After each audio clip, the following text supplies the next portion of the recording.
નમસ્કાર મિત્રો, રાજકોટના નાગરિક તરીકે આજે આપની પાસે હું વિપુલ શશિકાંત દવે એક વાત મૂકવા માગું છું. આપણે 30 વર્ષથી ભાજપ સરકારને મત દઈએ છીએ. હું સરકારનો વિરોધી નથી, પરંતુ મને એ નથી સમજાતું કે સૌરાષ્ટ્રના સાંસદો, ધારાસભ્યો ઊંઘમાં છે કે શું.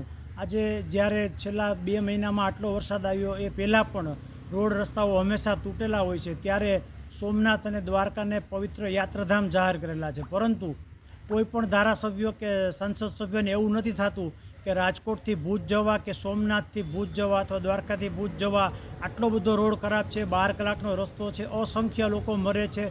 કોઈના મોતને શું ગણે છે લોકો? નસીબના ખેલ સમજીને ચાલતા હશે ને.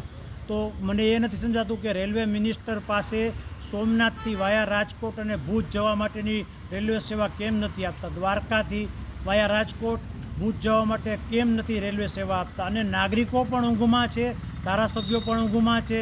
શું આપણે એક રેલવે સેવા નાની માગી ન શકીએ? હવે તો ઇલેક્ટ્રિક લાઇન પણ થઈ ગઈ છે.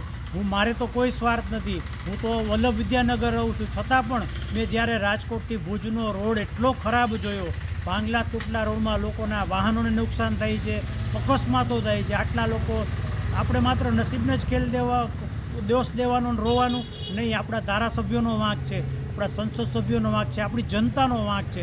આપણે નિષ્ક્રિય છીએ, સારા માણસ છીએ, એ આપણો વાંક છે. તો મિત્રો, મારી આ વાત સાથે સહમત હો તો વધુને વધુ લોકો શેર કરજો. અને સોમનાથ વાયા રાજકોટ ભુજની ટ્રેન માગો, દ્વારકા વાયા રાજકોટ રૂટ વાયા રાજકોટ થઈને ભુજની ટ્રેન માગો.